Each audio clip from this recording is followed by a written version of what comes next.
okay. This guy was at home with his wife watching television when he decided to run out for a pack of cigarettes, right? So he drove to a bar for the cigarettes, and then he thought, what the heck, as long as I'm here, I might as well have a drink. Most people remember Sherman Hemsley as George Jefferson from the classic TV show All in the Family. But while fans loved his sharp humor and big personality on screen, nobody really knew what was going on in Sherman's private life, until the truth just started coming out. From rumors and debates about his sexuality, to his battle with lung cancer, and even the messy fight over his estate after he passed, there's a lot more to Sherman's story than people ever expected. So let's dive in. Well, I might as well skip breakfast anyway. I could stand a few pounds. Sherman Alexander Hemsley was born on February 1st, 1938 in Philadelphia, Pennsylvania. He grew up in South Philly as an only child, raised by his mother, aunt, and grandmother. He didn't meet his father until he was 14. As a kid, Sherman was already into acting. He performed in school plays and at church, taking on all kinds of roles. But by his teenage years, he started hanging with a street gang called the 20th Street Gang and got into a lot of trouble. After losing friends to jail and the streets, Sherman realized he needed to change. He dropped out of high school in 10th grade and joined the Air Force. After serving 4 years, he didn't want to go back to the street life, so he enrolled in the Philadelphia Academy of Dramatic Arts. To support himself, he worked at the post office while figuring out his next step. One day, he spotted an ad in the newspaper looking for actors for a local play. Since acting was his true passion, he went for it and got picked. Yeah, the only thing I had done before that was a little local show in Philadelphia called Black Book, where I played sort of a Ed McMahon type character to Matt Robinson, who is now with the Cosby Show. From there, he started landing more roles in plays and decided to take his career further. He moved to New York, hoping it would open doors to bigger opportunities. In New York, Sherman balanced working mornings at the post office with acting at night. He eventually joined the Negro Ensemble Company, a group that trained actors and connected them with theater and film roles. A lot of well-known actors came out of that company too. Roxy Roker, John Amos, Antonio Fargas, Samuel L. Jackson, Esther Roll, and many others. More than 4,000 men and women in all areas of theater arts have passed through its doors, including most of the best and best known. Once Sherman became part of the company, he got cast in a Broadway play called Pearly Victorious, where he played a character named Gitlow. During one of his performances, legendary producer Norman Lear, who already had shows like Sanford and Son, Good Times, Maude, and All in the Family, was in the audience. Lear was impressed with Sherman's talent and told him after the show, "If you ever come to California, give me a call. I've got a job for you." Come to see me in Pearly when I was on Broadway. That was just, I guess, pride all in the family. And he said he saw something in my personality that he liked the character I was playing. In fact, at that time, I was playing a character called Gitlow. Years later, while Sherman was still doing Broadway with Pearly, he finally made his way out to California, like Norman Lear had told him to. Even when I was in Broadway, I did a show for 3 years, Pearly, and I was always finding new things to add to the character to make it solid and more believable. And Once he got there, Sherman gave Lear a call and they set up a meeting. Norman hadn't forgotten him, not even close. In fact, he had been waiting for Sherman to come around. He wanted him to audition for a role on his hit sitcom, All in the Family. What Sherman didn't know at first was that Norman had actually written the role of George Jefferson with him in mind ever since he saw him on stage in Pearly. To make it even more interesting, the studio had already been searching for Sherman, because at that time, All in the Family was the #1 show on TV, pulling in over 60 million viewers every single week. We're looking for you, been looking for you to be in our show. And I said, "You sure?" And I said, "Well, I'm in San Francisco." And he said, "Well, come down tomorrow and audition." And I went down there the next day, and that was it. They already had some of the Jefferson family lined up. Isabel Sanford was cast as Louise Wheezy Jefferson, and Mike Evans was playing Lionel Jefferson, their son. For 3 years straight, the writers kept mentioning George Jefferson's name on the show, but he had never actually walked into Archie Bunker's house. So bringing him on screen was already long overdue. Now, when Sherman went in for the audition, he thought he was reading for Sanford and Son, not All in the Family. But when he showed up at the CBS studios and did his read, Carol O'Connor, who played Archie Bunker, immediately looked at Norman Lear and said Sherman was perfect for the part. No hesitation. But O'Connor himself was right there. And he picked me, he said, hey. We just clicked right away. But Sherman wasn't so sure about it at first. The character of George Jefferson was loud, stubborn, feisty, and sometimes even bigoted.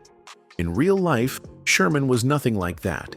He was quiet, shy, and introverted. To him, the role felt like a total opposite. And to make things a little more complicated, Isabel Sanford wasn't feeling him at first either. She had pictured her on-screen husband being taller, more attractive, more of a leading man type. Instead, she got Sherman, who was short, small-framed, and not what she had in mind. How did you meet Sherman? I met him when I started working for the Jeffersons. We didn't know each other before then, because he probably had been a New York actor and he was out of Philly. On top of that, Isabel was 20 years older than Sherman. She was born in 1917, and he was born in 1938. So the pairing looked even stranger on paper. But eventually, they grew to respect and love working with each other. What was your first impression of him? My first impression was, gee, is that all he's going to do? But when those cameras turned on, he became a whole nother person. I said, oh, okay. Their chemistry on screen became something special, and audiences bought into it completely. Once Sherman finally stepped into the role of George Jefferson on All in the Family, the crowd loved him.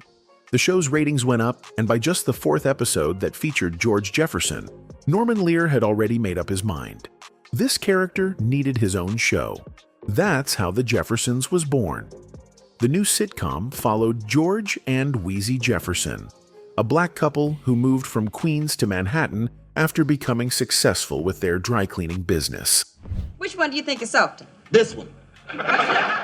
The rest of the cast started to come together too. Roxy Roker was brought in to play Helen Willis. Fun fact, she's the mother of rock star Lenny Kravitz. Franklin Cover played Tom Willis. Paul Benedict came in as Mr. Bentley. Belinda Tolbert was cast as Jenny. Ned Wertimer played Ralph the Doorman. And Marla Gibbs brought the fire as Florence Johnston, the quick-talking maid who stole plenty of scenes. On January 18, 1975, The Jeffersons premiered on CBS.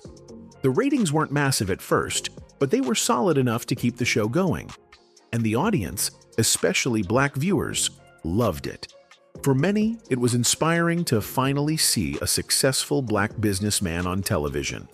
Someone who owned his own company and carried himself with pride. George Jefferson's confident walk and bold attitude quickly became iconic. In one interview, Sherman once broke down the famous George Jefferson walk that everybody loved. He said that's actually how people used to walk back in South Philly. And one day on the set of The Jeffersons, they had been shooting the same scene over and over, like 7 or 8 times. On the last take, he just started messing around, clowning a little bit. And the way he walked across the set was so funny and natural that the producers kept it. And that's how the walk stuck forever. As the show went on, the ratings just kept climbing higher and higher. It wasn't just popular, it became one of the biggest shows on TV. At its peak, The Jeffersons pulled in over 30 million viewers every week, even beating out 60 Minutes, which was considered untouchable at the time. And that's when people realized the show wasn't just for black audiences. White folks loved it too. It had become a true crossover hit. With a hit show under his belt, the fame and money started rolling in, and Sherman was really enjoying his new life. Actress Jackie Harry, who played Sandra on 227 and was close friends with him, once said that when they went out walking together, fans would just lose it. People would surround them trying to get close, and sometimes it even felt like they were about to get mobbed. Sherman, funny enough, didn't even realize he was that famous. He was surprised by how crazy people reacted to him. And we got on the bus, he was mobbed. I had to lift little Sherman out of that crowd and put him up on that bus. I lifted him up. I said, where you think you can walk to it? But with fame, always comes rumors. People started whispering that Sherman was running an acid lab in his house, or that he was heavy into drugs. David Allen from the rock band Gong, a group Sherman was actually a fan of, even spoke on it. But the truth was the total opposite. Sherman wasn't in like that. In fact, he was the type to take his health seriously. He called himself a health nut, always drinking carrot juice, fasting for days, and making sure he kept his body in shape. But that's not the bone of contention here. So, back to the Jeffersons show. The Jeffersons was big, though. It even sparked a spin-off show. Marla Gibbs, who played Florence the maid, got her own sitcom called Checking In.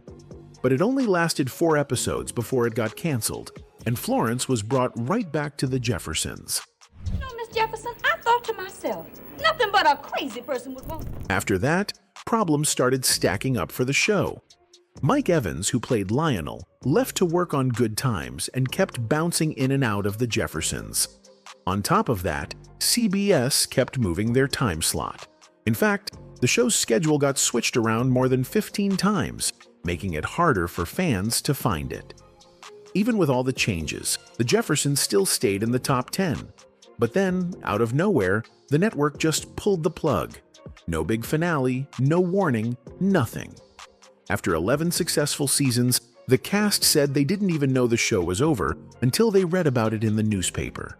Sherman and the others were shocked, especially since Norman Lear, the man who created the show, didn't even call them to explain. Later, the official word was that the ratings had dropped, but many people thought that was just an excuse. The real belief was that Lear was shifting his focus to The Cosby Show, which was becoming the next huge hit at the time. Even after the Jeffersons ended, Sherman's career didn't slow down. He got plenty of offers for new shows. One of his most successful roles after that was playing Deacon Ernest Fry on the sitcom Amen, which ran for 5 seasons. And besides acting, Sherman had another side: music. Sherman's love was the biggest thing was music.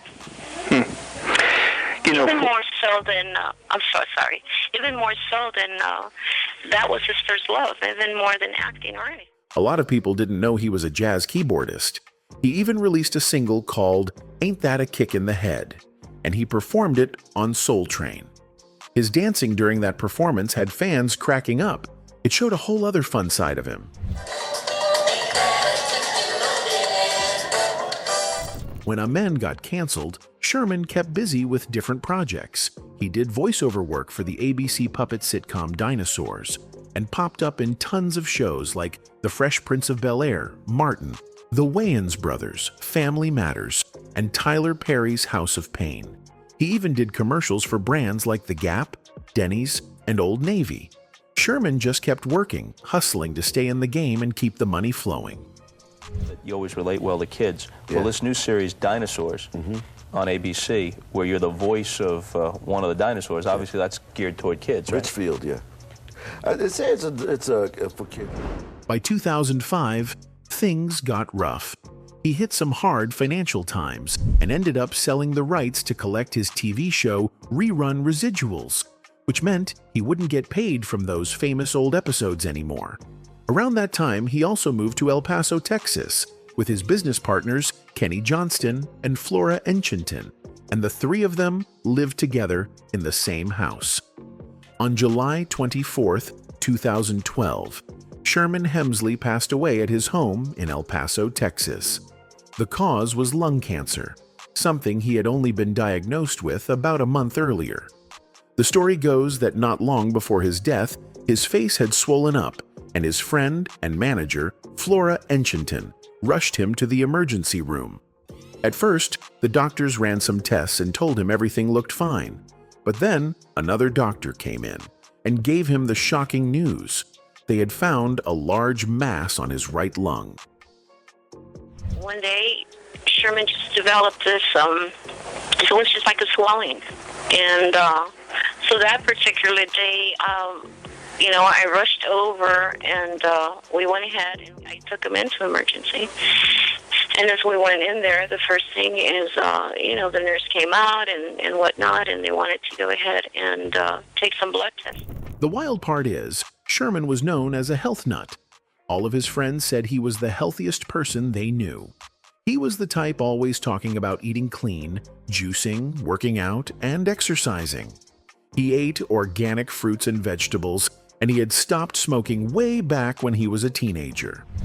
The right lung, as opposed to the other lung on the left lung, it was totally, I mean, you could see that the right lung, it seemed like it was dark and there was nothing there on that side. To everyone around him, it didn't even make sense. He hardly ever got sick, and now suddenly, out of nowhere, he had this rare cancer that the doctors said was untreatable. Smoking, I know that Sherman used to be a smoker at a very young age, and I do know that he had stopped smoking. They told him he probably only had a month to live and suggested chemotherapy, but Sherman refused. The reason? He was very spiritual. Sherman didn't believe in putting those treatments in his body. To him, chemo was nothing but poison, and since he always lived healthy, he thought that going that route would only make things worse. He would get very upset because he would tell me, "Flora, that's poison in your body." What made it even stranger is that he didn't even feel sick. When the doctors told him his diagnosis, he couldn't wrap his head around it, because in his mind, he felt fine. To make it more ironic, the same doctor who worked on Sherman had also treated Flora's mom, dad, and brother, all of whom passed away from cancer too. After Sherman died, things didn't settle down. His body wasn't buried right away. Instead, it stayed in the morgue for almost 3.5 months. The reason? A bitter fight broke out between Flora, his business manager who lived with him, and Richard Thornton, a half-brother that most people didn't even know about. Both of them claimed they had the right to decide what happened to Sherman's remains. That's right, Adrian. It was obvious that after 3 months since his death, both parties battling over Sherman Hemsley's estate were ready to hear the final decision as to who had the rights to decide his afterlife. See, just a month before his death, Sherman had made Flora the sole beneficiary of his estate, which was worth about $50,000. She wanted to give him a military funeral since he had served in the Air Force.